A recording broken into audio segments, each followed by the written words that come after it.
आज तुमने गांधीवाद के बारे में बताने के लिए कहा है।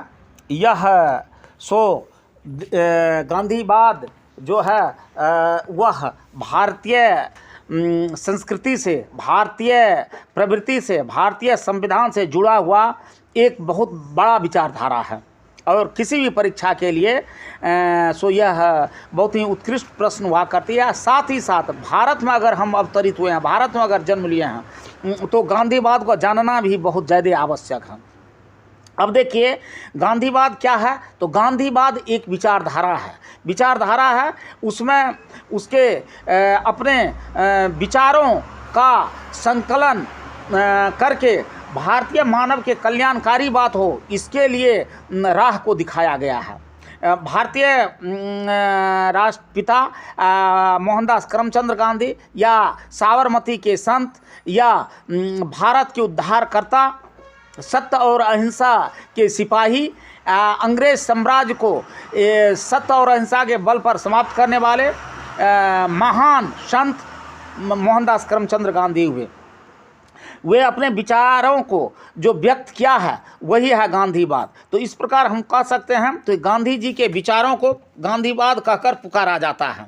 यद्यपि गांधी जी ने किसी भी प्रकार के वाद को नहीं चलाया, किसी भी प्रकार के भावना अपने नाम से चलाने के लिए कहीं अपना कथन या अपनी विचार अभिव्यक्त नहीं किया, लेकिन जब उनके विचारों को संगठित किया गया और उसको साहित्यिक रूप दिया गया, उसको सामाजिक विचारधारा में बांधा गया, तो वह गांधीवाद हो गया, समझे। तो यह हमारे समाज के लिए प्रासंगिक भी है और इसके अनुसार हमारे संविधान का भी निर्माण हुआ है और हम इस बात का, इस सिद्धांत का उपयोग कर विकास के पथ पर अग्रसर हैं। महात्मा गांधी के अनुयायी विनोबा भावे भी हुए, शंकर राव हुए, इसके बाद आपको आचार्य कृपलानी जी हुए, जयप्रकाश नारायण हुए। उन्होंने उनकी विचारों का सो व्याख्या भी किया और नई विचारधारा का सृजन भी। गांधी जी स्वयं कहा था, गांधी कोई वस्तु नहीं है और ना मैं अपने पीछे कोई संप्रदाय छोड़ना चाहता हूँ। मेरा यह दावा नहीं है कि मैंने किसी नए तत्व या सिद्धांत का आविष्कार किया है। मैंने तो सिर्फ शाश्वत सत्यों को अपने नित्य के जीवन में से और प्रतिदिन के प्रश्नों पर अपने ढंग से उतारने का मात्र प्रयास किया है। वस्तुतः उनमें सब में सत्य और अहिंसा वास्तविकता की छाप रहा करती थी। हमारे ग्रामीणों की जीने की जो ढंग है, भारत की जो ये तत्परता रही है, उन सारे बातों को उसमें समाहित किया था। वस्तुतः गांधीवाद एक अस्थाई शब्द बन गया और हमारे जो राष्ट्रपिता महात्मा गांधी थे, उनके विचारधारा का यह बहुत बड़ा प्रतीक बन गया। गांधीवाद का ही दूसरा नाम या गांधीवाद को ही दूसरे रूप में अगर हम स्पष्टीकरण करते हैं, प्रस्तुतिकरण करते हैं, तो उसको सर्वोदयवाद भी कहा जा सकता है, क्योंकि समस्त प्राणियों की प्रगति या उन्नति की कामना इसमें करता है। महात्मा गांधी के विचारों को आपको अगर हम कहें कि टोल्स्टॉय, श्रीमद् भागवत गीता, रस्किन आदि विचारों से ओतप्रोत है, तो इसमें कोई अतिशयोक्ति नहीं होगी। महात्मा गांधी ने वस्तुतः राजनीति के प्रति अपना नया दृष्टिकोण नहीं रखा है और कुछ लोगों का मानता है जो उसके घर में कुछ बात अवश्य है, जो है पुरानी बात, लेकिन उसको एक नवीन रूप में प्रस्तुत किया गया है। उसके अनुसार धर्म और राजनीति पृथक नहीं है। वे कहते हैं धर्म रहित कोई भी राजनीति नहीं है। धर्म रहित राजनीति मौत का एक फंदा हो सकता है, क्योंकि फंदा आत्मा का हनन करती है। वह कहते हैं कि धर्म का राजनीति से कोई संबंध नहीं है, पर वे धर्म का अर्थ जो नहीं जानते उसके लिए एक भिन्न तरह की प्रवृत्ति बन जाती है। जो यह कहते हैं कि धर्म का अर्थ सो एक पवित्र विचारधारा में बंधना है, यह तो वास्तविक बात है। लेकिन हम जो कहते हैं हाँ हिंदू, मुस्लिम, सिख, ईसाई, अलग अलग बौद्ध धर्म, वह आपको अलग अलग धर्म करके कुछ संकीर्णता का भाव जाहिर जरूर करता है। महात्मा गांधी मानवतावादी धर्म को स्वीकार करने के पक्ष में थे, जो सत्य और स्वतंत्रता पर अवलंबित था, सर्वजन हिताय और सर्वजन सुखाय की बात करते थे वो। और महात्मा गांधी को उस दिन बहुत ज़्यादा तकलीफ हुआ जिस दिन की भारत से पाकिस्तान अलग होने की बात आई, और स्वयं उस दिन जब भारत की पहला स्वतंत्रता दिवस मनाया जा रहा था तो वह दिल्ली में उपस्थित नहीं थे। उसके अनुसार धर्म का अर्थ है विश्व की सुव्यवस्थित नैतिक शासन में विश्वास। गांधी जी राजनीति का सिर्फ अच्छाई पक्ष को ही नहीं देखते थे, गांधी जी राजनीति को एक आवश्यक बुराई भी मानते थे। तो गांधी जी ने राजनीति और धर्म को एकाकार करने का भी कोशिश किया। गांधी जी अराजकतावादी दार्शनिक थे, वे राज्य विहीन तथा वर्ग विहीन समाज के समर्थक थे, जो जयप्रकाश नारायण भी अपने जीवन दर्शन में अपनाया। तो गांधी जी अहिंसक समाज का निर्माण करना चाहते थे, उसमें सेना, पुलिस, न्यायालय इत्यादि न हो, उस बात को वह मानते थे। आर्थिक और सामाजिक व्यवस्था का संगठन बहुत सरल तरह से होनी चाहिए और उसमें ग्रामीण दृष्टिकोण कभी पिछड़नी नहीं चाहिए, इस बात का वह समर्थक थे। गांधी जी राज्य को एक साधन मानते थे, राज्य को कम से कम शक्ति देने के पक्ष में हुए थे। वे राजनीतिक शक्ति का विकेंद्रीकरण चाहते थे और उसे कहते थे जो राजनीतिक शक्ति का विकेंद्रीकरण स्वतंत्रता हेतु घातक है, वे शासन के विकेंद्रीकरण के पक्ष में स्पष्ट रूप से थे। वे कहते थे सत्ता का संकेंद्रण नहीं होना चाहिए, उसका विकेंद्रीकरण होना चाहिए। उन्हीं के पक्ष में स्वशासन का अर्थ सरकार, विदेशी या राष्ट्रीय दोनों के नियंत्रण से अधिक मुक्ति चाहते थे। स्वशासन व्यवस्था अत्यंत शोचनीय होगी जिसमें लोग अपने व्यक्तिगत जीवन के प्रत्येक पहलू पर सरकारी नियंत्रण की आशा रख सके। जितना ही राज्य का हस्तक्षेप कम होगा, नागरिकों की स्वतंत्रता उतनी ही सबल होती जाएगी और लोगों के बीच सर्वांगीण विकास संभव हो पाएगा। उनका मंतव्य था कि सार्वजनिक सुरक्षा तथा विकास का प्रबंध करना, इसके बाद आपको स्वदेशी या स्वशासित पंचायतों की स्थापना करना, पुलिस अथवा फौज का प्रयोग केवल हिंसात्मक परिस्थितियों में करना, घरेलू उद्योग धंधों एवं ग्राम सुधार योजनाओं को प्रोत्साहित करना, समाज के प्रत्येक वर्ग को कर्तव्यों की पूर्ति हेतु सदा प्रयत्नशील रहना और साथ ही समाज के प्रत्येक सदस्य के लिए पौष्टिक भोजन, शुद्ध जल और स्वच्छ निवास का समुचित वस्त्र, शिक्षा और चिकित्सा का प्रबंध करना, ये उनकी प्राथमिकता थी। साथ ही साथ महात्मा गांधी के अनुसार साधन और साध्य में अभिन्न संबंध है, इस बात को उन्होंने स्वीकार किया है। वह कहे हैं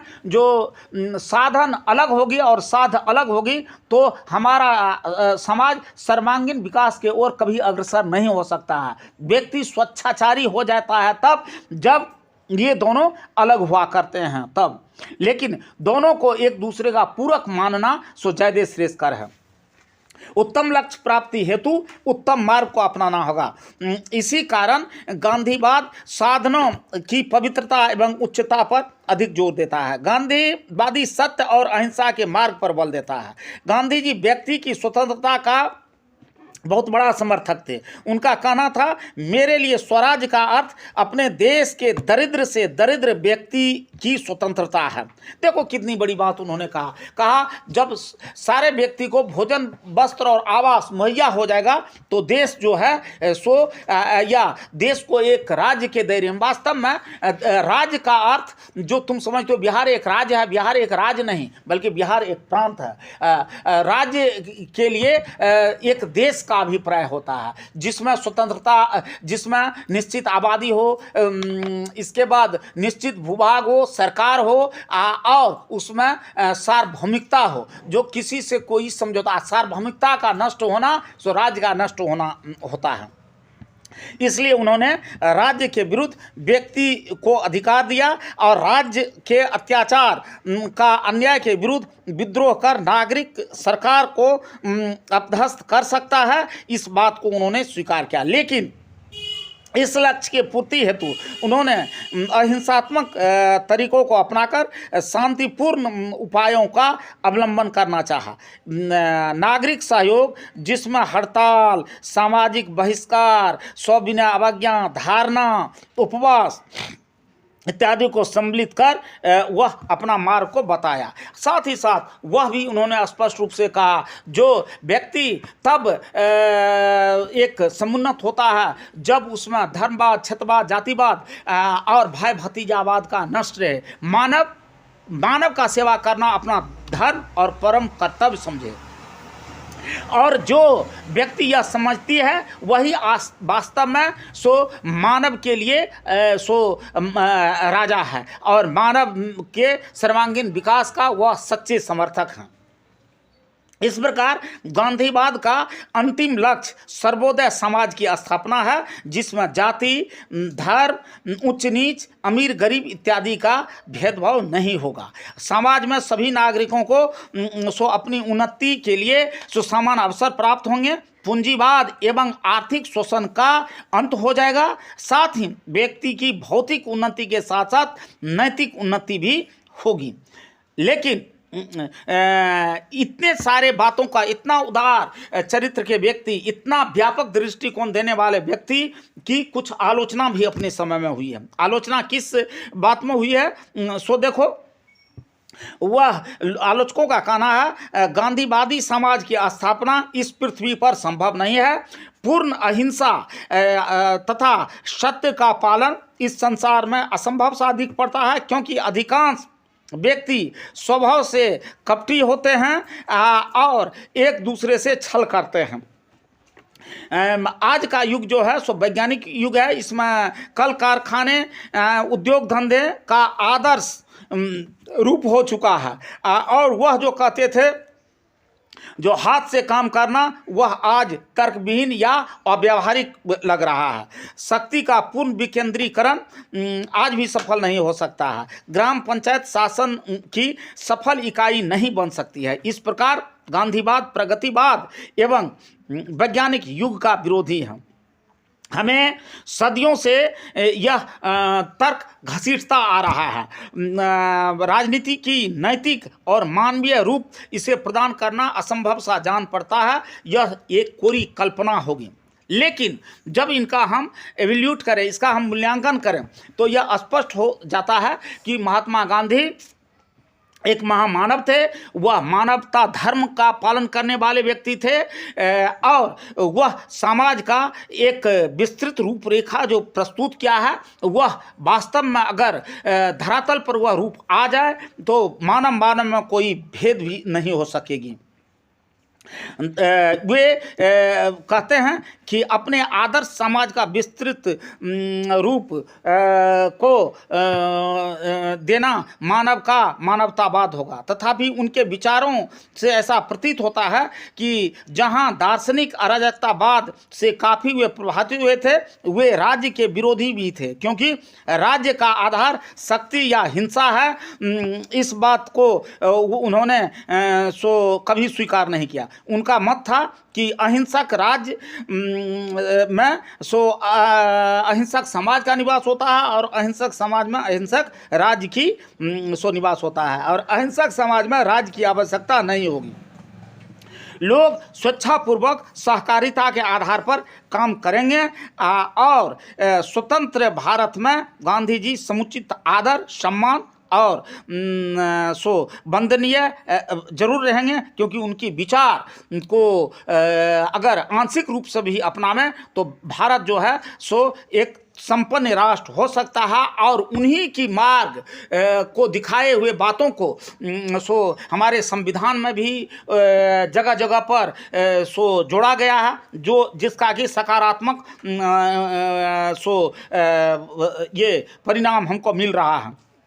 अब देखिए, अमेरिकी निग्रो नेता एक थे, सो आपको मार्टिन लूथर किंग, लेखक को हो, साहित्यकार को हो या आधुनिक चिंतक को हो, वह आपको निग्रो के लिए जो अधिकार की बात पर चले थे वह महात्मा गांधी के ही अहिंसक मार्ग को अपनाकर वह सफलता प्राप्त की। इसी तरह से दक्षिण अफ्रीका में जो नेल्सन मंडेला राष्ट्रपति बने वह महात्मा गांधी के पक्ष पर ही चले थे और उन्हीं के सत्य और अहिंसा के सिद्धांत को अपनाकर सो देश को आज़ाद किया। इस तरह से महात्मा गांधी हमारे लिए, भारतीयों के लिए वंदनीय है और सदैव वह सो वंदनीय रहेंगे, क्योंकि अभी गुट निरपेक्ष जो भारत का है, नहीं हम समाजवाद की ओर हैं, नहीं हम पूर्ण रूप से साम्यवाद की ओर हैं, नहीं पूंजीवाद की ओर हैं, एक समाजवाद तकनीक जो है सो उन्हीं के विचारों की एक परिणति है, जिसे कि नेहरू ने अपने संविधान में स्थान दिया।